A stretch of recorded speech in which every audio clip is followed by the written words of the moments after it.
Hello friends, this is forward bias characteristics in the case of PN junction diode.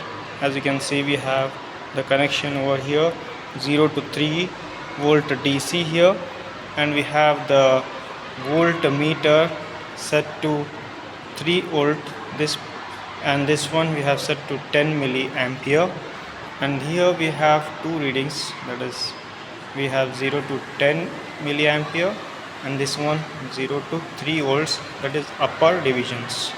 So now to switch on, use this button to switch on this. So this is off and this is on.